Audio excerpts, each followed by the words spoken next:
almost protested the war in the beginning. Almost. Until I saw what happened to them Dixie chicks. I said, fuck that. If they'll do that to 3 white women, they will tear my black ass to pieces. I don't want to hear that shit. Yeah, man, they would. But I'm like, for real, why you care so much what the Dixie chicks say? It's not like they political scientists or nothing. They just bitches that can sing good. You know what I mean? Stop worshiping celebrities so much. Just don't listen, don't pay attention. I remember right around September 11th, Ja Rule was on MTV. That's what they said. They said, we got Ja Rule on the phone. Let's see what Ja's thoughts are on this tragedy. Who gives a fuck what Ja Rule thinks at a time like this, nigga? This is ridiculous. I don't want to dance, I'm scared to death. I want some answers that Ja Rule might not have right now. You think when bad shit happens to me, I'll be in the crib like, oh my God, this is terrible. Could somebody please find Ja Rule, get hold of this motherfucker so I can make sense of all this. Where is Ja? Add me Ja Rule.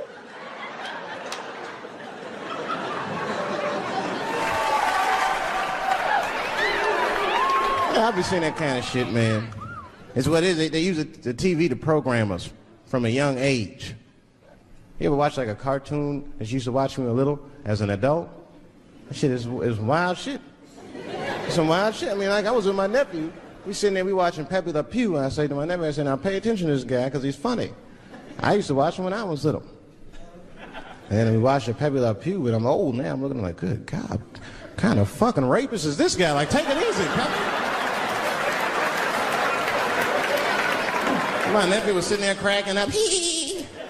See, sometimes you gotta take the pussy like Pepe. Like, no.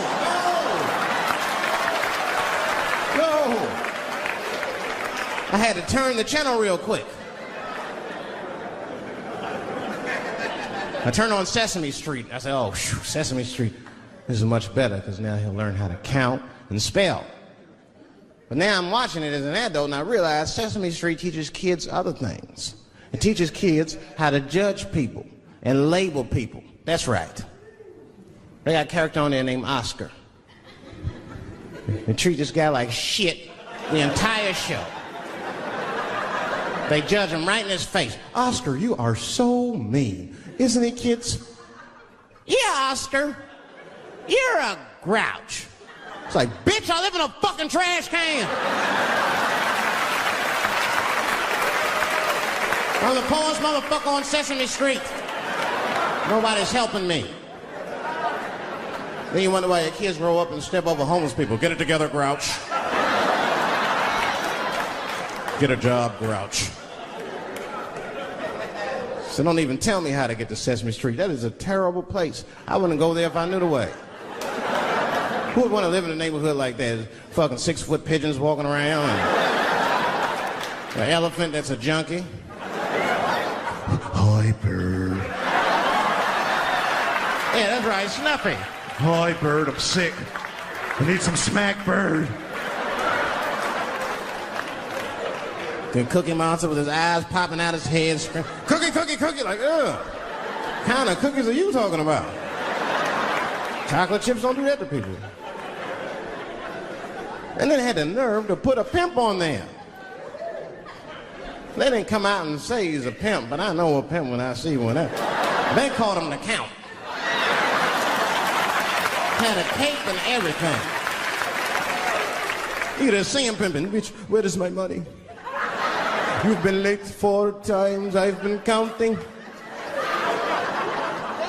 How many times must I smack you before you act right?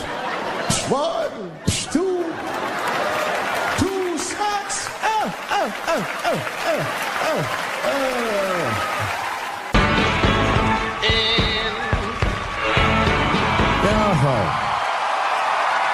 Thank you. Thank you very much.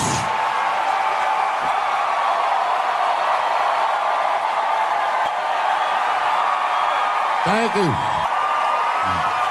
Hold on. Good to see everybody out here tonight. Thank you. Hey, have a seat. Everybody be comfortable and relax. Oh my gosh, good to be back in Austin, Texas. It's good to know that plaid is back in. Most of the dudes I meet around these parts are dressed like a dyke in New York, so I'm glad to see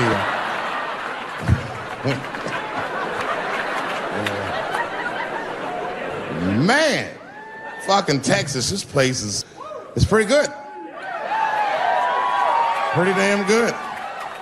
You know, I was in Santa Fe the other night and a motherfucker threw a banana peel at me. Yeah, that didn't feel so good. It was a white person. Not to indict the whites, I'm just saying. Not to profile.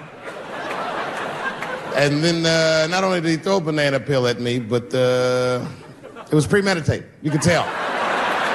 You could tell the peel was too brown, you know what I mean? It was like, I didn't eat that banana recently, motherfucker. You had that shit waiting on me. And the whole crowd was white, so it just got instantly creepy, and everyone looked like they were looking at 12 Years a Slave or something. They were all just like...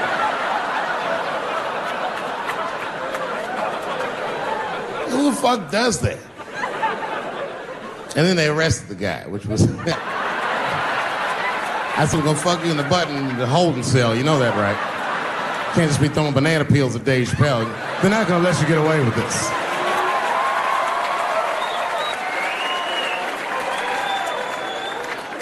And the press called me up like, do you have a statement? A statement? For a fucking banana peel? No! I don't have anything to say. This guy was like fucking famous for throwing a banana peel at me.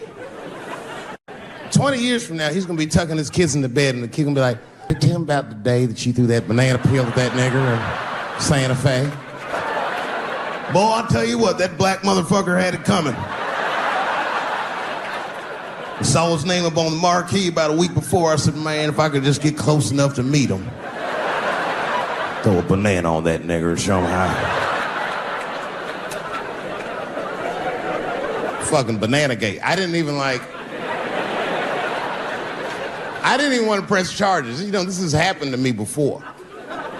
No, seriously, not a banana. I live in Ohio, right? So this is like a few winters ago. Oh, I didn't know you would ever clap for that. Well, all right. That's the first time that shit's ever happened. Ohio! Anyway, live amongst the whites. Small town in Ohio. And it was wintertime, and it had snowed recently, so there were huge snowdrifts on the street. I was walking with my sister. Now, my sister was dressed in all Muslim garb, as were her children. And I was dressed as Dave Chappelle. And we were walking and just talking about something, and a car sped around the corner, and the window came down, and somebody threw a snowball and hit me right in the shoulder. I didn't know what was going on. Why was this happening? Because I'm black, because she's Muslim, because I'm Dave Chappelle. I couldn't tell. But again, I knew it was premeditated. Because who the fuck has a snowball in a warm car? But I didn't think it all the way through, lady, because he went around the corner and got stopped at a red light. He was caught in the traffic. I ran out into the street and I just tapped on his window. Hey, my man, can I just talk to you guys for a second? Come on out for a second. I just want to talk. There's 4 young white dudes in the car. They were like, just chill, bro. I said, relax. I just want to talk. Now, this is an old black trick. Really, I didn't want to talk. I was going to fuck them up. So, if you're ever caught in traffic and a black guy starts saying he just want to talk to you, don't open the door, nigga. And even if he's me, smiling at you. And they were like, chill, bro, just chill. And then the one guy in the back seat, I don't know what, he was just cockier than his friends. He was like, fuck it, man. I'll get out the car. And I started yanking on his door. Let me help you, motherfucker. Let me just help you. And I didn't notice his window was down. And he threw a snowball and shit hit me right in my chest. Pow. He said, fuck you, you fucking nigger. And then the light turned green and they sped off. And I smiled from ear to ear. And I looked at my sister and she said, I got the plates. And I was happy as shit because throwing a snowball at a motherfucker is a misdemeanor assault. But if you call him a nigger when you do it, that's a felony hate crime. And me and my sister, they gonna send this motherfucker to jail. Now, I didn't notice it, but while I was yelling at them, a crowd of white people had formed, because it was an all-white town. And I was like, uh-oh, I thought I was gonna get jumped. And one of them white guys stepped out and was like, I didn't like that at all. This is not what this town represents. I don't want this goddamn stuff in my vicinity. And another white guy was like, yeah, I didn't like it either.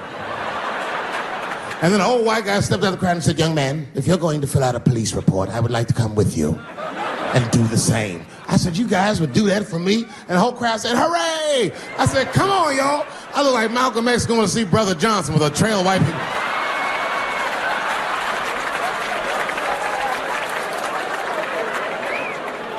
Unreal. I was always sitting in the police station, and the police came in, they're like, well, Mr. Chappelle, 16 identical police reports. We ran the tags, 2 young men that had their mother's car. We have all 4 suspects in holding. Their mother is here. It's up to you. Whatever you want to do. If you want to press charges, we'll move forward. Mr. Chappelle, are you okay? Huh? Sorry about that, officer. I'm a little flustered. I've never been in a position where I could have the fate of white children before, but it's weighing heavy on me, sir. And I really can't decide. And I saw a lady pacing back and forth in the hallway, and I said, is that? He goes, yes, that's their mother. Well, can I speak to her before I make a decision? And when the mom came in, oh, it was me. She busted out crying. Oh, God, oh, no, I don't want him to go to jail. I am so sorry. I didn't raise him to do this. We love your comedy. We love you at the house. I said, miss, please, just, all right, look, I don't necessarily want your son to go to jail either. But what he did was pretty fucked up. So, there's something we can do short of jail just to let him know that he's wrong. She goes, oh, I don't know. What did you have in mind? Miss, I've never been in this position before. Oh, you know what we could do? I don't know if I'm asking too much, but maybe if you could just suck my dick a little bit. Just a little bit. I'm not gonna finish. I just want you to do it enough so that I can tell him you did it. I'm kidding. I wouldn't do that to anybody's mother. Maybe my kid's mom, but that's it. Ebola was in Texas. Ebola made a visit. That man in Dallas. 5 days that man melted to death. What happened to the brother in Dallas? Where was the secret serum is what we all said. I remember in the beginning of Ebola, there were 2 American doctors that got sick in Africa. They flew them in a private jet straight to Atlanta to the CDC. I didn't even know CDC saw patients. There it was said they administered what the New York Times called a secret serum. I don't know what's in it. It's just like Colonel Sanders' recipe. But both of these motherfuckers survived. These doctors, thank God, are healthy. They are out there somewhere tonight at Whole Foods, touching vegetables, walking around. Everything's okay. Hey, how are you? Oh, you didn't hear? I had Ebola last week, but I'm doing all right now. I was bleeding out of my eyes and anus, so I got concerned, but I'm okay. What happened to the brother in Dallas? They just rubbed some Vicks on that nigga's chest. Good luck, little buddy.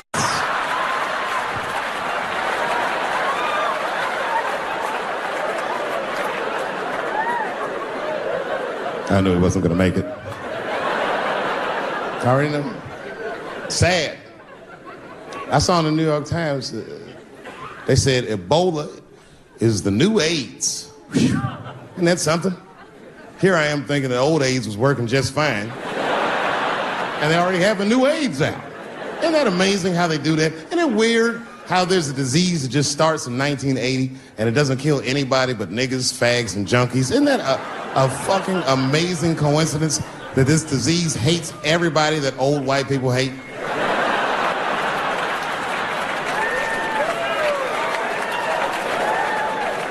I think either God is white or the government hid that shit in disco balls. Only fun people get AIDS. Last month on the front of the New York Times, the measles was a headline. I had to check the date of the paper. I was like, measles? What is this, 1850? What the fuck is this? Why is measles in the news? Turns out they were trying to decide if mandatory vaccinations for children is the way we all want to go. Any thoughts? You say yes? I'm sorry, ladies and gentlemen. I don't know. I don't know about this one. First of all, black people generally don't trust doctors. After the Tuskegee experiments and all that shit. More importantly, don't forget Michael Jackson was killed by a doctor. Granted, he was doing drugs, but if I was a heroin addict and I had a licensed physician injecting heroin in me, I should survive that. I'd just be looking like, oh, I'm good, right? I'm good? Not too much, is it? Dr. Butterfingers killed Michael Jackson. After that, I was like, fuck going to the doctor. The fuck am I getting my kids vaccinated for an old-ass disease like measles? You might as well give them a diarrhea shot if you're so worried. Diarrhea has a bigger body count than the measles do. You know, diarrhea is funny today, but 100 years ago, if your ass had diarrhea, you were a goner. There was like a 0 chance of survival. You get that first squirt, uh-oh. Better start getting my affairs in order. I don't have much time. It's diarrhea. It's very serious. You just watch your buddy slowly die in a pool of his own shit. I give up diarrhea. Too strong. Nowadays, your buddy just be like, oh, what you got? Just eat a banana, nigga, drink some water. Let's get to the club. Still make last call. Tough time for the blacks.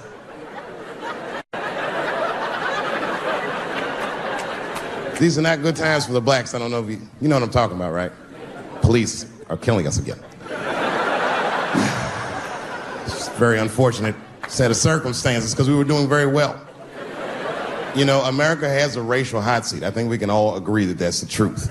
We can also agree that that hot seat is traditionally occupied by African Americans in general, African American men in particular. Although I can see that in recent years, that seat has been occupied by Mexicans, and I dare say Arabs.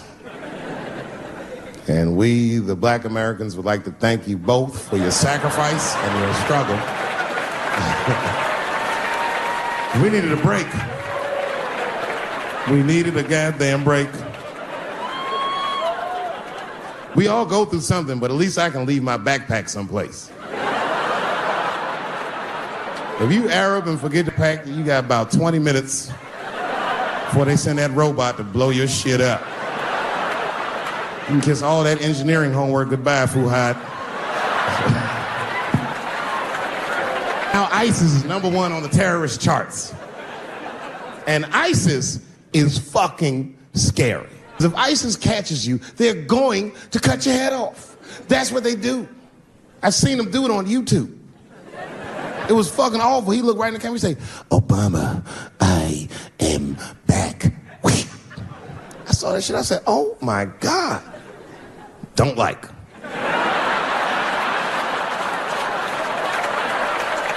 How's this guy cutting people's heads off on YouTube? I can't even post a dick pic, and this motherfucker is decapitating people. I'm gonna have to change my settings. You know, everyone has it hard, but I think harder than black people, harder than Arabs, and harder than Mexicans. You know who has it the worst? Fat black people.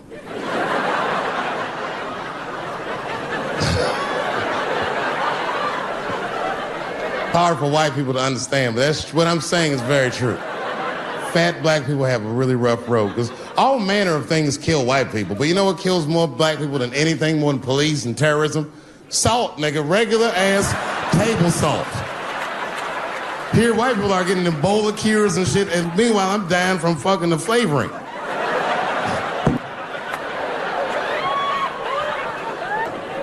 Look, honestly, I'll stop talking about it. Say this stuff. Let me just say this. Can we all just say that we've seen it coming? Were you surprised? Like when that guy threw that banana at me. Do you think I was surprised? Hell no. I've been in show business 30 years. I was expecting this banana. I knew one of these nights, it's like somebody gonna throw a banana at me one of these nights, niggas. Because that's how it starts, with the name calling. Like that Paula Deen. Remember Paula Deen got fired from the Food Network? You know anything about show business? It is really hard to get fired from the fucking Food Network. And they dropped that bitch like a hot potato. All because she called somebody an N-word 30 years before she had a show. I don't know who she said it to, but whoever it was just looking at her like, I'm gonna get you for this bitch. That shit came back 30 years later like a Bill Cosby rape and sunk a battleship. And every black person was mad, but we weren't like that mad. It was more confusing than it was infuriating. I was just like, well, how's this bitch gonna call me a nigga when she taught me how to fry chicken? That's not fair.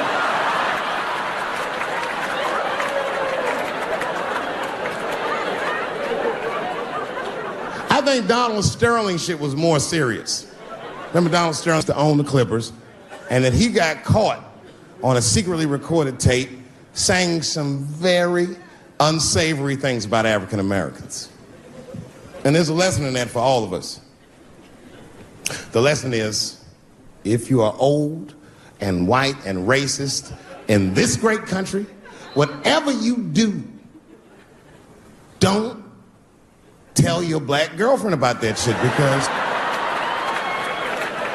that's who made the tape.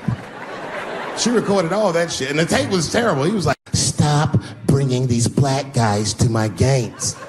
First, we're all confused, like, well, how the fuck are you gonna have a game without us? But it turned out the black guy he was speaking of was none other than Magic Johnson, the billionaire.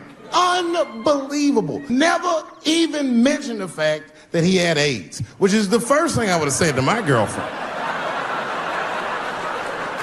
This guy must be really racist if AIDS is the footnote. Well, you gotta be careful, baby. He got the old Ebola.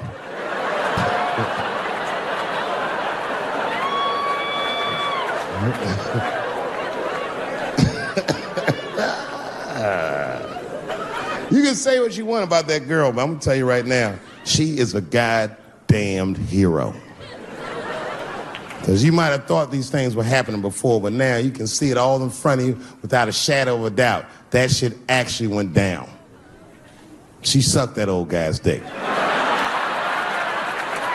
She really for the team on that one. Really gross. This dick is like 80 years old.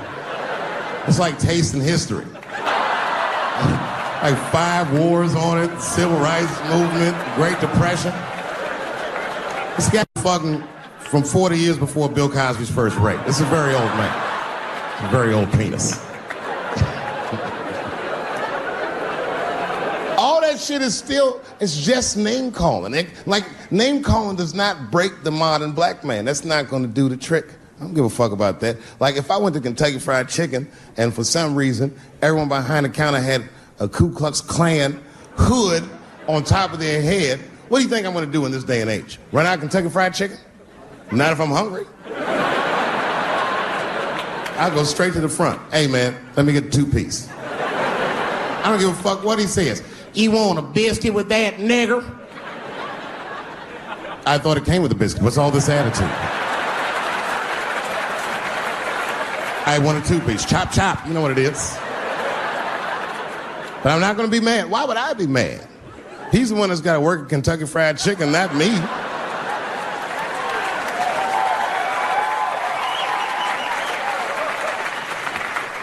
Well, how about this? What if I lived in Austin and I had a white girlfriend? It's possible in Austin. As a matter of fact, some people say it's necessary, but that's not the point. And me and my white girlfriend one night, and we're just doing what lovers do. Maybe she's butt naked and she's down on one knee giving me a hand job. I love a good hand job. And she's really jerking me off. You know, getting her obliques nice and tight. I got a huge dick, so she's like, And I'm like, wow, that really feels wonderful. I think I'm gonna come. And then she looks up at me and goes, come in my face, nigger. I know, that's a tough one. But what do you think I'm gonna do? Hey!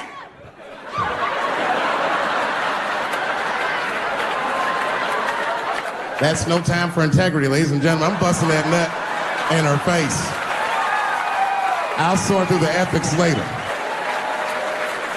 But I'm what they call a man of his word. Say I'm coming. Oh, I'm coming. I don't give a fuck what happens. God forbid somebody could shoot me. If I say I'm coming, it's still like, oh.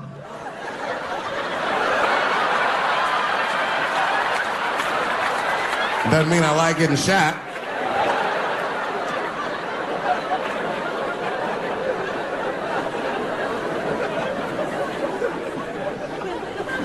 Boy. Yeah, tough time for the blacks. I'm not gonna say nothing about the police. I'll leave that for Chris Rock. The other big sports story was fucking Ray Rice's tape. Anyone see that Ray Rice tape? I can't stop watching it. It's fucking awful. It's the most violent thing I've seen happen to a woman that was shot in color. Really fucking bad. Like, if I could have froze time at that moment and gave Ray Rice some advice, I don't think there's any way possible I'd be like, you should punch her in the face. It's a fucking terrible idea. At the same time, I also believe she shouldn't have rushed him. What the fuck was he like? Yo, you can't beat him, miss. Don't rush a motherfucker that's trained to stiff arm people in the clutch. He's gonna get the upper hand. The only reason I bring him up is because, you know, he's about to play football again. You didn't know that? The NFL was told by a federal judge that they had to reinstate Ray Rice because he was transparent with their investigation. He told them exactly what he did. And they can't just change your ruling just because the tape came out. I get it. That's like if I'm hanging out with my buddies and I'm like, hey guys, guess what I did last night? I fucked this big fat girl I met at the club. And they're all like, oh shit, Dave, that's crazy. And then they see a tape of me doing it and they're like, we can't hang out with you anymore, Dave. That's not what this crew was all about. I'll be like, what? I told y'all what I did. What's really fucked up is the tape was made before they were married. Isn't that weird? I don't know why she'd do that. I don't even know why he would do that. As a guy, would you want to live with a woman that you had once punched in the face with all your strength?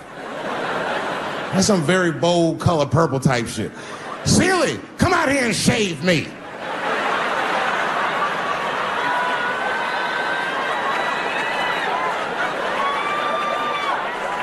You out of your fucking mind?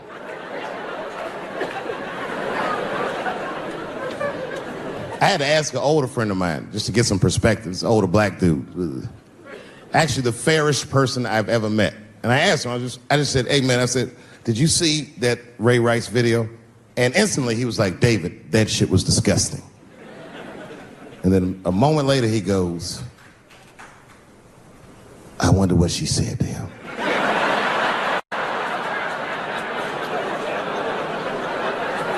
I don't think that matters. I think the idea is you're not supposed to punch her in the face. My wife says terrible shit to me. My wife once called me a pussy in front of dinner guests. I know, I started to get mad, but then I was like, fuck it, she's probably right. I am a pussy, I admit it. I'm soft and warm and persuasive like a real pussy. Right. And then I told her, I said, and if you don't take care of me properly, I might stink like your pussy. Oh, we fight dirty at the Chappelle household. It's not a big deal. No. If you want to get to the bottom of a matter of the heart, what you're supposed to do is ask a woman. Now, actually, there's two women that I know. They're both college professors in this little area I live in. And I meet them twice a week at Starbucks for coffee. Talk about important shit. And I asked the girls who was in the coffee clutch, I said, yo, why y'all think that this woman stayed with Ray Rice? after he punched her in the face with all his strength. And one of my girlfriends said, David, you need to wake the fuck up.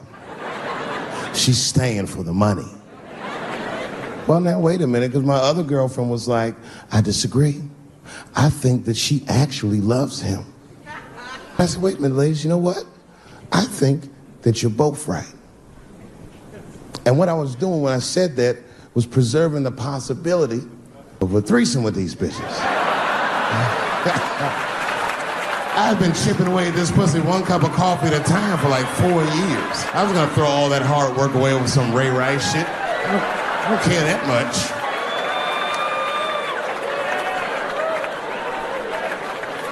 I'm just being real.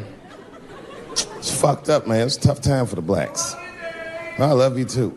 And then here comes the banana peel. I'm waiting on it any second. You know, that's how it starts. I saw in the paper today that the guy that threw the banana at me got arrested again because he threw a banana at another motherfucker in a bar in Santa Fe. Look it up online after the show. He actually did that. And that guy was black too. I'm just saying. And you know what a guy said he did it at night? He said, I did it because Dave Chappelle is racist. So, nigga, that's not the best way to handle that if I am racist. What if Martin Luther King just went around throwing tuna casserole on white people? Would that work? Huh? See your girl bubbling. She's drunk as hell, buddy. Listen, sir, I don't know what she's saying, but just take my advice. Get some water in her, or you're gonna have some dry pussy when you get home.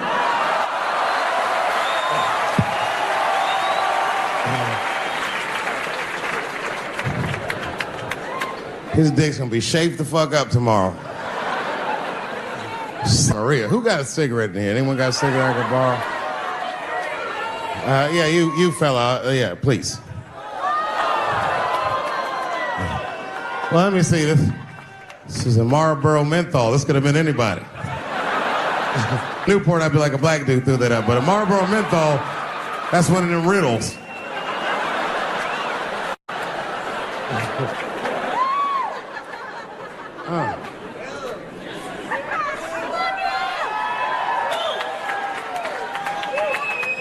The word pussy offensive? All right, just checking. I asked that crowd when we was in Denver, I said, is the word pussy offensive? And the whole crowd said no, except for two people. One was a woman in the front. She's older than me, maybe around my age. Definitely a feminist. You know what I mean? Short haircut, plaid shirt, you know what I'm saying? And she didn't say it at first. She said, I'm uncomfortable with that word. And I was like, really? You?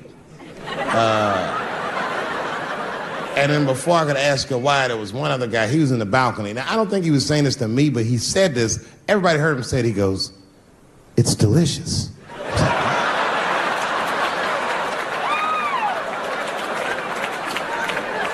I don't think I've ever heard pussy called delicious before in my life. Now, this is not to say that it's bad, but it's definitely an acquired taste. I don't think any of us tasted pussy our first time like, it's good. It needs something.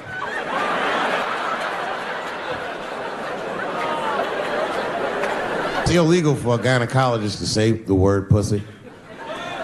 They can only say vagina, or they can name individual parts medically, but they can never say shorthand, even if the gynecologist is a woman. I feel like if it's a woman gynecologist, it's cool. Like, am I all right? And she'd be like, girl, that pussy is.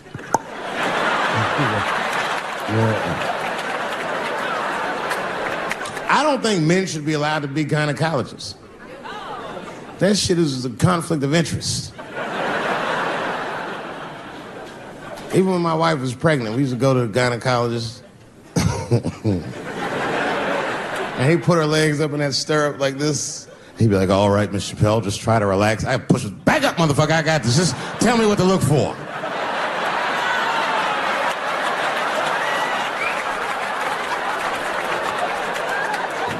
One of those home-style checkups. There's too many ethical questions when men do that. Like, can a gynecologist lose their license for smelling their fingers during an exam? Is that illegal? How not? These are men. It's like if you have a good barbecue, you don't even think about it. You just...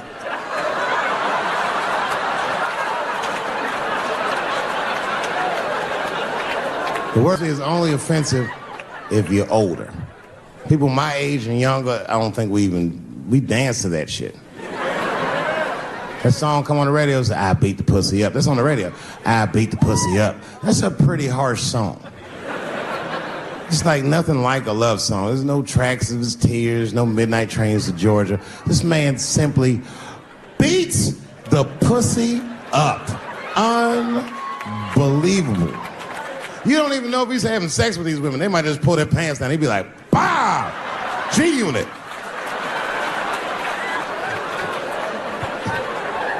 Like he'll be watching HBO. Hi, I'm Larry Merchant, standing here ringside with the pussy after a devastating bout with 50 Cent. Pussy, come over here and let me talk to you for a second. My God, you look terrible. Your lips seem to be swollen. You're bleeding a little bit. Tell me, pussy, what happened inside of that ring with 50? I don't know, Larry. I felt really good in the first round. I was ready to fight. It's warm and moist, and I don't know. It just hit me from angles I wasn't expecting. Front, left, the backside surprised me the most. But pussy, let's take a look at round 4. This is where it all went wrong for you. Here you come out of your corner, pussy. You fight really good. It looks like you got 50 with a right and a left, but then 50 slips your jab, and there, right there. You see that? He punches you right on that. That little bean thing you have on the top of your head. I don't know what that is. But there's 50 just pounding away at that bean over and over. Now, pussy, tell me, what goes through a fighter's mind when their bean gets rattled around like that? I don't think I was thinking anything, Larry. You know, I'm a real good defensive fighter. It's real hard to get to me. I've never been punched directly on my bean before. As a matter of fact, most fighters don't even know that bean exists. I guess he just hit me then. I lost control of my legs. I don't know what else to tell you. I like when Lil Wayne talks about pussy, because Lil Wayne used to have that song. He say, I got a bitch that plays movies in my jacuzzi. And then it goes like this. Pussy juicy. That shit always makes me laugh, because no guy says that, you know what I mean? Only Lil Wayne would say some shit like that. If he was fucking a girl, she's like, is this pussy good? You're like, man, it's juicy. It's good. The pussy was juicy.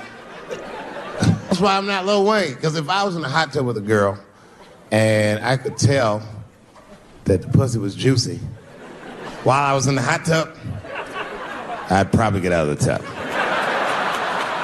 I'm a germaphobe.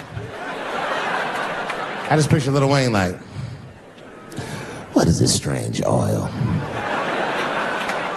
floating in my hot tub water?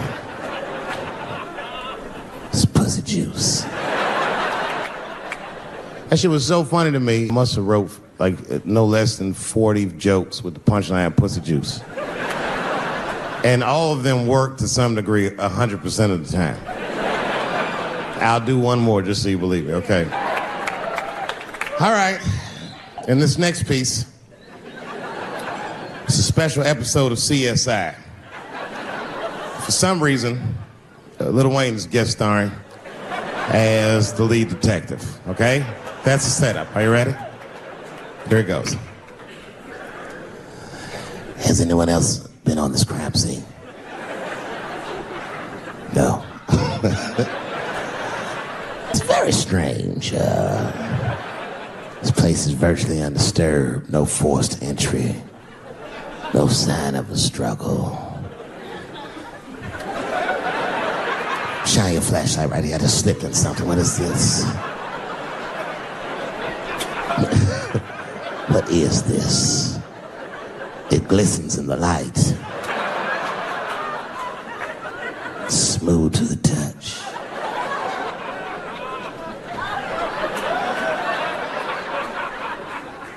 This is pussy juice.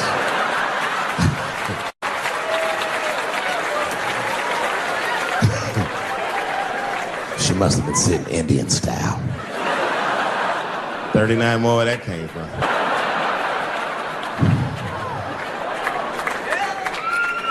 Everybody's mad about something. Recently, I got attacked online by some gay bloggers, and it hurt my feelings.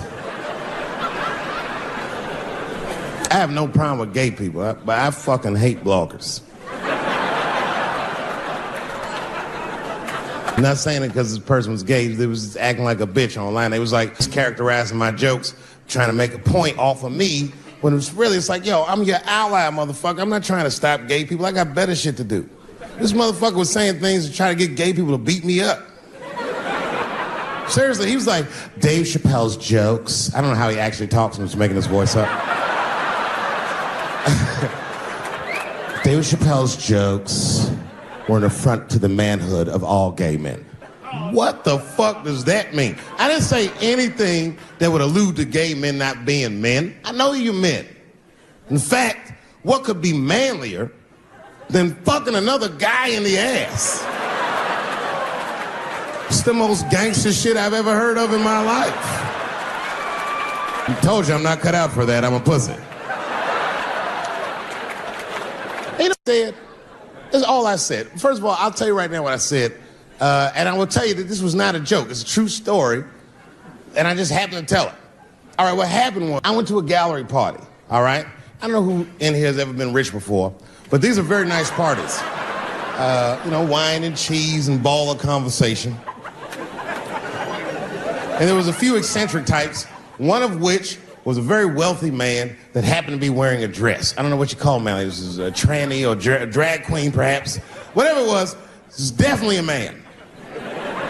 And this man was definitely on drugs. I don't know what kind of drugs he's on, but I knew he had too much.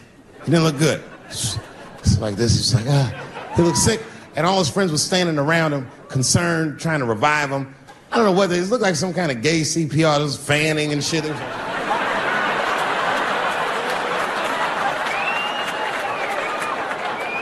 I saw all this from a distance. Now, I should have minded my own business, but I got curious. And I went over there. All I said, excuse me, gentlemen, is he okay? And then they looked at me like I was evil. She is fine. I said, word? Oh. I'm sorry, I didn't know this is what we were doing. Here's my thing. I would support anybody's right to be whoever they feel like they are inside. I'm your ally in that. However, my question is, to what degree do I have to participate in your self-image? Is it fair that I have to change my whole pronoun game up for this motherfucker? That doesn't make sense. Seriously. If I put on an Argyle sweater and I'm like, hey everybody, I have a white guy in this sweater and I want some goddamn respect and a bank loan, that's not gonna work. Give a fuck how I feel. Why should I give a fuck how you feel? Nigger is a pronoun. But there was no time for philosophical debate. This was an emergency situation. I said, fine. Sorry, guys. I was just worried because she looks terrible. And she just fell off the bench. Appears that her dick is popping out of her dress. You mind if I call an ambulance, champ? I'd rather not be at a party where a tranny ODs. There's too many questions to answer.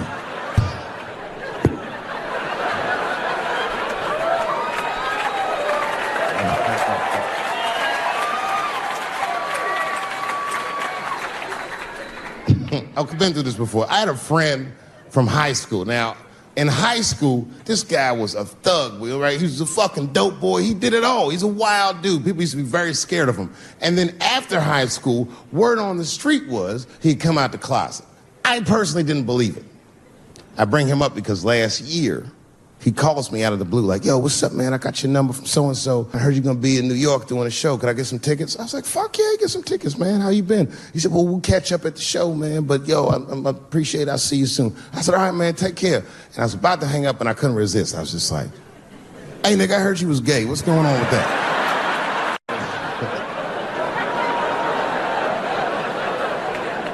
And I wish I didn't ask. Because he sounded like he was dying to talk about that shit. And he had a long story about it. And it's not that I didn't care, but I was, I don't like talking on the phone. I was watching TV at the same time.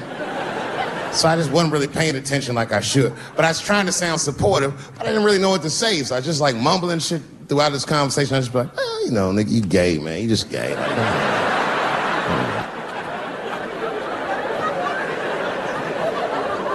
This went on for a while, and then finally I had to say something like definitive to get him off the phone.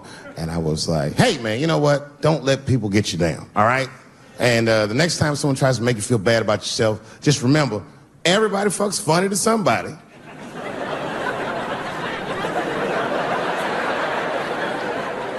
He didn't like that shit.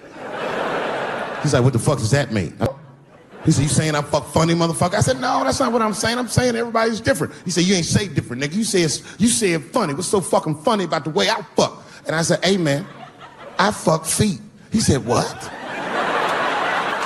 Oh, this is not a joke, ladies and gentlemen. I get women to squeeze their feet like this, and I fuck them right in that little space in their feet. You can't build a community behind that shit. There's no flag for us. That shit made him laugh. And the next day, after the show, I saw him backstage. He was like, yo, what's up, man? I'm like, oh, shit, what's going on? And he had his buddy with him. He goes, Dave, I want you to meet Manuel. Manuel's my fiance. We're in New York getting married because it's legal here. I said, well, congratulations, fellas. And Manuel was like, gracias. And he went to go get some drinks. And then my buddy looked at me, he was like, so Dave, what do you think?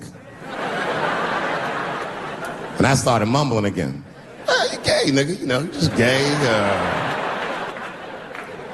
He said, yeah, I'm a little nervous about getting married, man. It's a big step. I said, yeah, it is, it's a big step. He said, well, you've been married for a while. You got any advice for us? No, I'm married to a woman, sorry about that. And they corrected me. He said, no, you married the person that you love. So it's essentially the same. I said, man, the problem with that statement is that it makes the assumption that I love her. But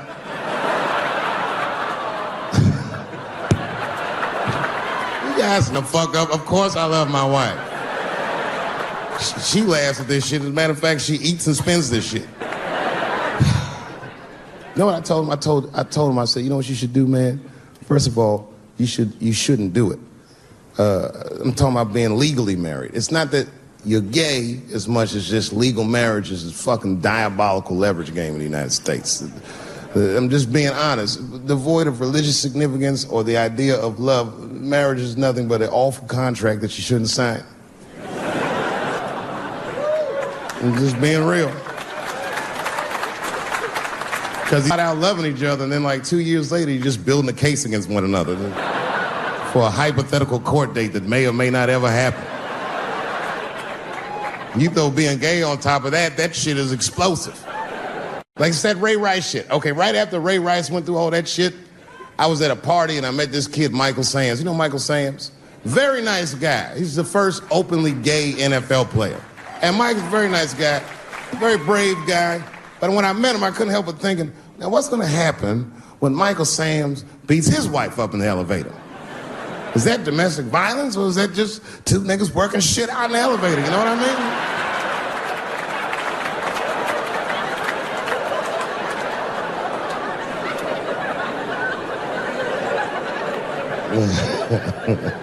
Anyway, I give all married men the same advice, gay or straight.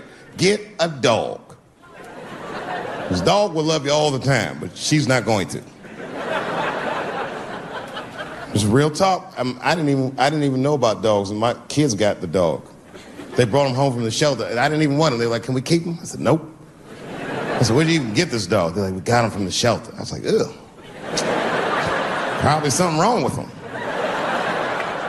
Can't keep him. And then my kids started crying and screaming like the dog had gambling debts. Please, Dad, if you don't let us keep him, they're gonna kill him. I was like, oh.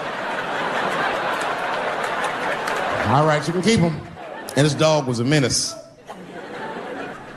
I hated his guts. Then one night I smoked a bunch of weed and I was eating a sandwich And Baba came over. Baba's the dog. He came over and was staring at me. Make you very uncomfortable if he's just looking at you usually.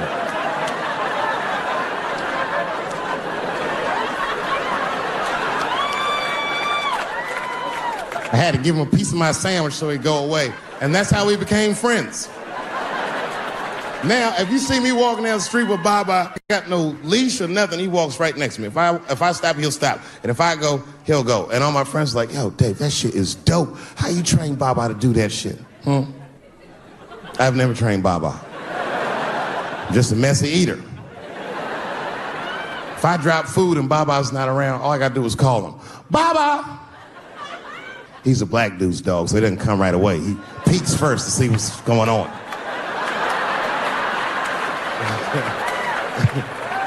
I gotta tap my foot so he can see the food. Over here, little buddy. And he's like, thanks, Dave. He'll come get it and run off. But he knows all my habits. Like if he smells weed in the house, this motherfucker's about to eat, and he'll just come running.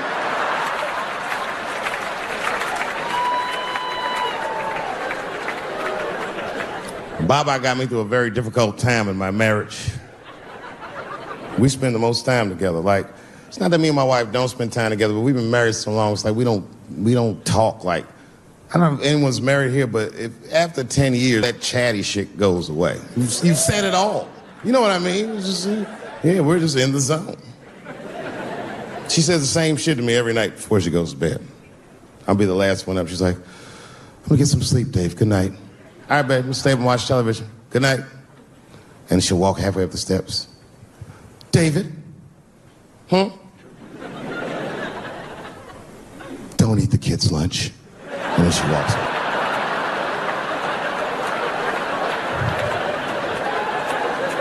Well, the crazy shit is, I don't even eat their lunch anymore. Back I used to eat that shit. You know how that goes. I might smoke some weed in the middle of the night and she'll leave neatly wrapped sandwiches all over the kitchen. I'm gonna eat it. What's the big deal? Why can't she just make another one in the morning? I mean, it's like, I got sons anyway. And some everything their dads do. My kids will be at school the next day, just look like, oh, Dad bit my sandwich. Oh, shit! Their dad is Dave Chappelle, man. He ate that sandwich for something better. What I'm doing is adding value to their lunch. She doesn't understand these types of things. Anyway, she gets mad at me. Well, she's mad at me now because I got myself in trouble. I got myself extorted, which happens in this business. I come home from the road. There was a FedEx sitting on the kitchen table, and it was addressed to me, so I opened it. I don't know who delivered it. And there was a video cassette inside with a note written on it that said, gotcha. Oh, my God. Can you imagine? I freaked out. I tore the whole house apart trying to find the VCR. I hadn't seen a tape in like over a decade. And I watched the tape and it was awful. They got me. It was a tape of me. I was fucking a girl, okay? But it was from before I was married. But it was not a good look. And I felt sick to my stomach and I looked up at the clock and then I saw my wife was coming home in 10 minutes and I just panicked. I jerked off to the tape real fast and then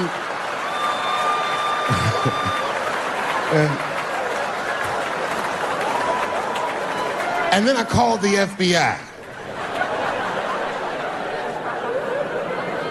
Who, by the way, made me feel much better.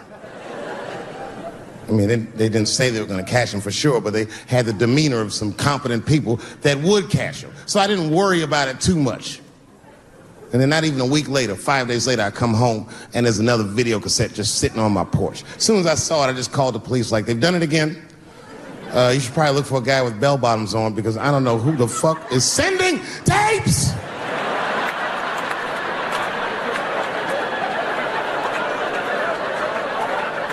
And that second tape was the worst shit I'd ever seen in my life. It was awful. Career-ending bad. It was a tape of me jerking off to the tape a week earlier. I don't know how they'd even get such a thing. I had to explain all of this to my wife. She was mad. No thing in this world is as cold as a woman's cold shoulder. Because she was mad, but she wouldn't talk to me about it. She would just punish me in little ways. make me do shit that I hate to do. Like pick the kids up from school, that's one thing she made me do. That's a hardship for me. I got one son that goes to a public school, and his little brother goes to a private school. It's an experiment. I just want to see what's going to happen to him.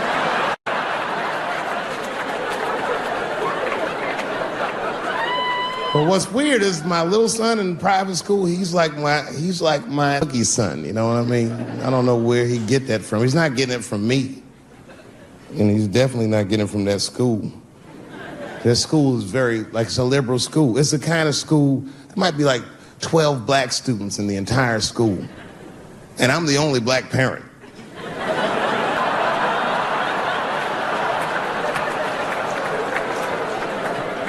And none of the parents like me either. Not because I'm black, but just like they don't like how I roll. Because I be showing up late all the time, and I'm like in a Porsche and I'm blasting music that they don't like. You know, the music be like, I'll beat the pussy up. And I pull into the parking lot. I might be smoking a cigarette with the kids in the car. Then I pull into like that handicap space. Then when I get out of the handicap space, they always want to say some passive aggressive shit. Morning, Dave. Don't know if you noticed, but you actually parked in the handicap space. Huh? Yeah, you know what, Frank? I did notice. But who is this handicap guy we're all waiting on that never shows up?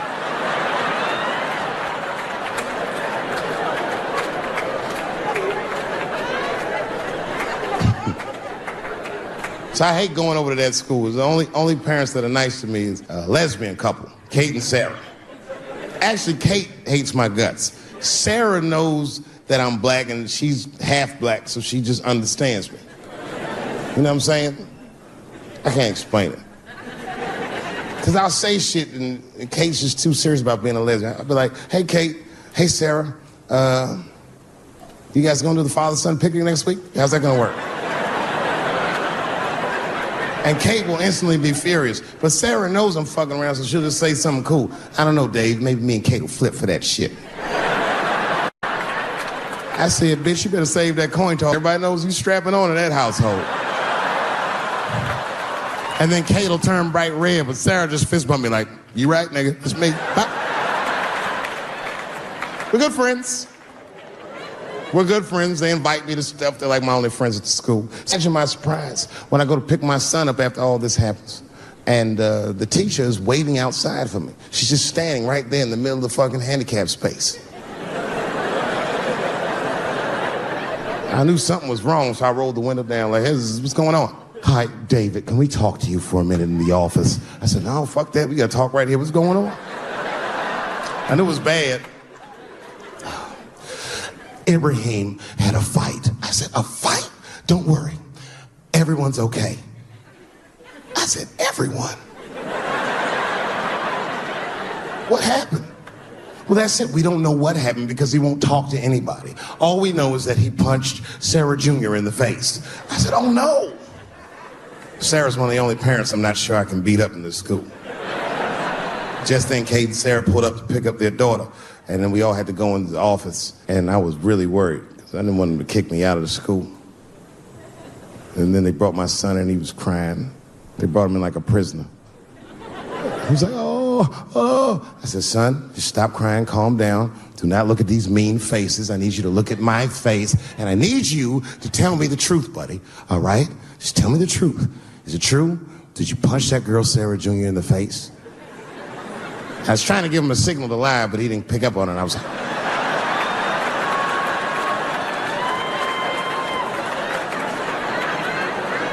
He wasn't paying attention. He said, yes, Daddy, I punched her face. I said, oh, my God. Why? Why would you do that? You're not supposed to put your hands on anybody. And his answer was so gangster, it scared all the parents in the room. He was like, because she had it coming. I said,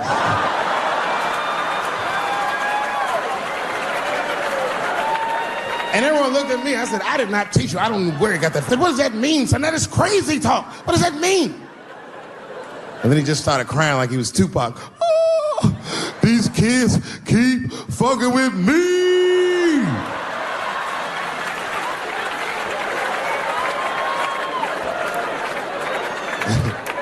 I told his teacher, I said, well, now wait a minute. This kid is a lot of things, but he's not a liar. And if he said they was fucking with him, they did something to him. Son, what's going on? What did they do to you? Oh, Dad, I'm tired of this shit. It's been going on all week. I said, what's going on all week? We said, lunch, and that bitch bit my sandwich. I said, oh. I said, it's the fourth time this week. I'm tired of this sandwich biting bitch. I said, stop using that word. Let's go home. That's a quiet car ride home. We got to the house, he just ran right up to his room, slammed the door. His mother came downstairs. By then, she had heard about everything. She was looking at me like, oh my God, I said, I know, it's fucked up. She said, you bit that goddamn sandwich, didn't you, Daddy? I said, are you accusing me of shit? And I just ran out of the house. To my car and drove off. Of course I bit that sandwich. But I knew that she was just really mad about that tape, so now she's gonna punish me about a fucking sandwich I bit. And I was mad as fuck. You know what I said to myself? I should just never go home. Fuck this shit. You know, by the way, that's how people used to get divorced in the 40s. There wasn't no divorce court in America. Back in those days, if you want to get out your marriage, you just tell your wife, hey baby, I'm going to get a pack of cigarettes. I'll be right back. You would just leave with the clothes on your back. That's when men were men. And there was no internet back then, so you could move 11 miles away and have a whole new life.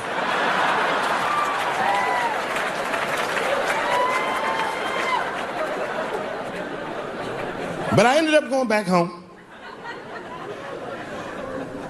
Late at night, I came in the room and she was actually changing for bed. You can always tell your wife is mad at you when they cover their titties up when you walk in. Oh.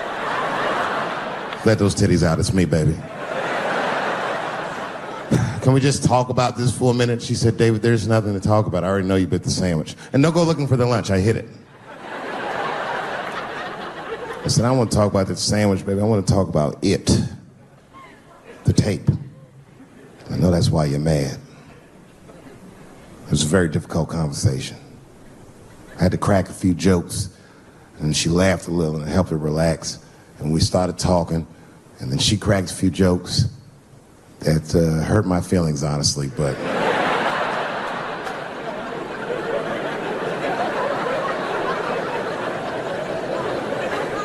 we talked, and you know what she told me? She told me that she was madder about the second extortion tape than she was about the first one.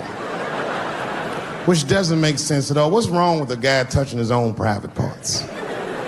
It's my own business. It's not like I do it all the time. As a matter of fact, sometimes I do it for her benefit. A lot of guys do this. It's called the mercy jerk. That's the one that happens in the middle of the night when you're about to roll on top of it and you see her face and you're like, she looks tired. That takes a lot of love and discipline to back out of a room with a rock hard dick. Sometimes I don't make it. Uh-oh. Someone fell asleep with their socks off, didn't they? You can't rape feet. You can't rape feet. Only time I jerk off now is if I know how long she'll be gone. It's the only way I can get my head in the game. Sometimes she'll tell me, Dad, take the kid to my mom real quick. Probably back in a couple of hours. A couple hours?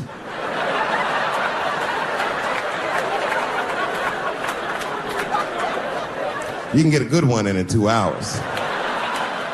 That's the kind of session where you'll take all your clothes off. I'll be butt naked in the living room like, get these fuck toys out of my way. Disgusting. Foot all on the table, just stroking it out and taking my time. And I got a bowl of cereal waiting for me right here.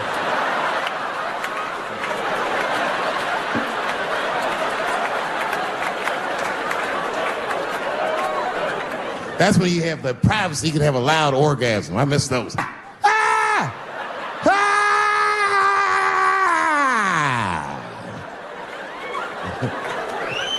You know, less than that, like right after that, there's a window of like 6 minutes where he does the most rational thing he ever does.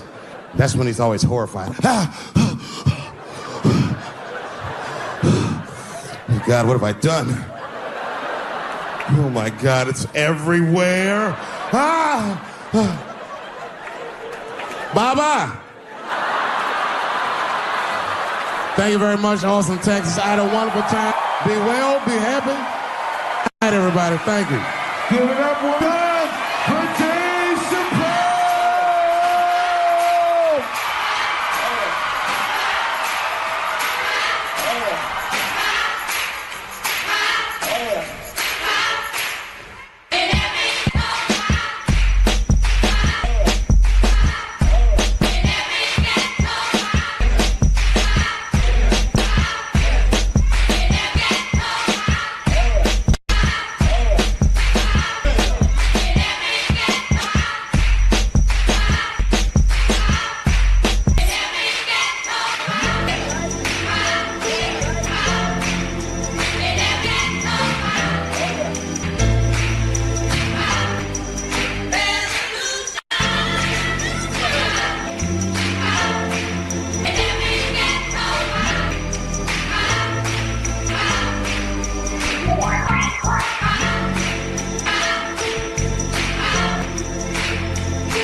Everyone in LA for a wonderful week. Been great here. You know what? It's been 10 years since the last time I played Los Angeles, if you can imagine. I know, I've been gone for a very long time. And unbeknownst to you, it was a difficult 10 years. I'm not gonna take you through all the agony I've been through, but it was tough. Some of it you might have seen. I don't know if you ever saw on TMZ the big headline, Dave Chappelle, drunk on stage in Detroit. Well, if you saw it, I wasn't drunk. I had smoked some reefer with some rappers. Yeah. I don't know if you know anything about hanging out with rappers, but their weed is very strong. Stronger than what I was accustomed to. The article goes on to say I was booed off stage, which is also incorrect. I was booed. I did not leave. It was a long bump. It was a fucking nightmare. 2 puffs of weed, that's all it was. 2 puffs. I never had that happen where I take 2 puffs of weed. I looked at the guy next to me, I was like, I'm gonna bomb, nigga, I can feel it. And that guy called my name, Dave Chappelle. Niggas was like, you know, normally when you do a comedy show, you guys don't know what it looks like up here, but niggas be looking up at you like. That's how the show started. It didn't take long for their faces to switch up, like, what the fuck? They started looking amongst themselves. So I knew I wasn't doing good. I don't remember what I was saying. It just took one person to break the ice. It's a black lady with the Ford Motor shirt on. She stood up suddenly. Fuck you, Dave Chappelle. I said, excuse me? She said, I worked all week for this shit, and this show sucks. And in a weird act of racial harmony, a conservative white guy stood up and backed her up. Yeah! The whole crowd banded together and started chanting, we want our money back. We want our money back. I said, oh shit. I snapped out of it. Good people of Detroit, hear me now. You will never get your fucking money back. Fuck that. I said, I'm like Evel Knievel. I get paid for the attempt. I didn't promise this shit would be good. Boo, they said, fuck you. This went on for a long time. And then after the show, I felt so bad, I took half of the money from the show, thousands of dollars. I said, I'm gonna give this to charity. You know what I did? I bought $25,000 worth of bubble gum and drove around Detroit and handed it out to the homeless so they could chew it and still be hungry.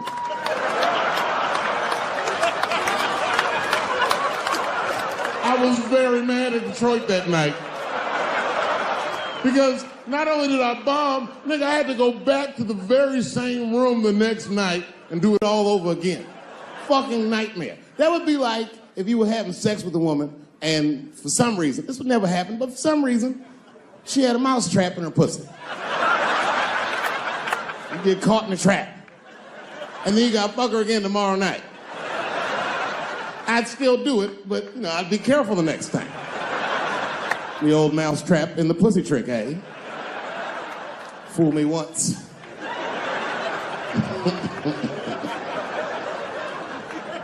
Yeah, it was a tough time. And I wanted to give up sometimes. I almost did give up, but then right before I gave up, I decided not to. But I made the call. They answered the phone. Hello? Dancing with the Stars. I said, not yet. Not yet. Yeah. Oh, if you see me on that shit, it's over. Trust me. My spirit is broken. If you see me waiting for them judges,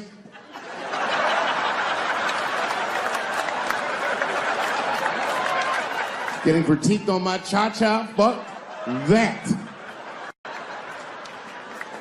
I've been hanging out. I haven't been working in LA, but I come out here and hang out and shit. I was out here a few weeks ago. I almost got arrested.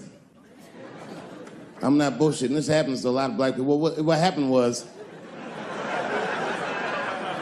I was coming out of one of those nightclubs in Hollywood, and my friend saw me. I guess I was wobbling or something. So he just rolled up. It was a good friend of mine. He was like, hey, Dave, give me the keys. And I was like, all right, nigga, just take the keys. And I got in the passenger side of my car, and he drove it. And it was fine. Just talking, chopping it up. And then on the 10, the blue and whites hits. Now, I should tell you, the friend that was driving me was black, which really doesn't have anything to do with the story, other than to let you know there was fear in the car. Not my fear. I'm black, but I'm also Dave Chappelle. So I figured, you know, shit'll probably be fine.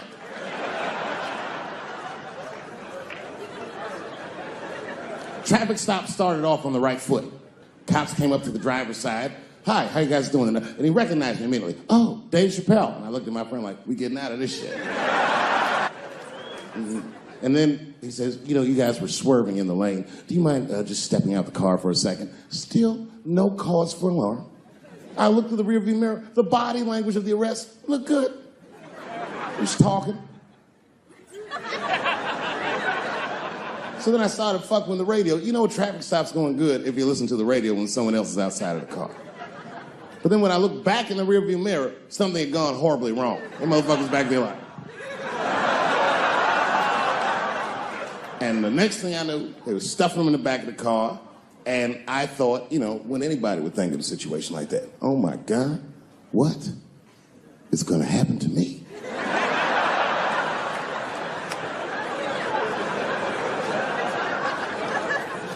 And the police walked up to the window. Mr. Chappelle, we had to arrest your friend. He refused to take our breathalyzer test. I said, that motherfucker.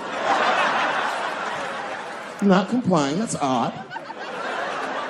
So, officer, what's gonna happen to me? Well, you're fine. We're just gonna have to ask you to step out of the car so we can impound the vehicle and we'll arrange for you to have a ride home. I said, oh, well, nah, I would rather you just give me the keys. They said, Mr. Chappelle, I mean, your friend already told us he's your designated driver. We can't look good. And then suddenly the shit turned into Vegas. He was like, I'll let you blow for it. I said, excuse me? He said, if you blow on my breathalyzer. I said, oh, nigga, I thought you was trying to get your dick sucked.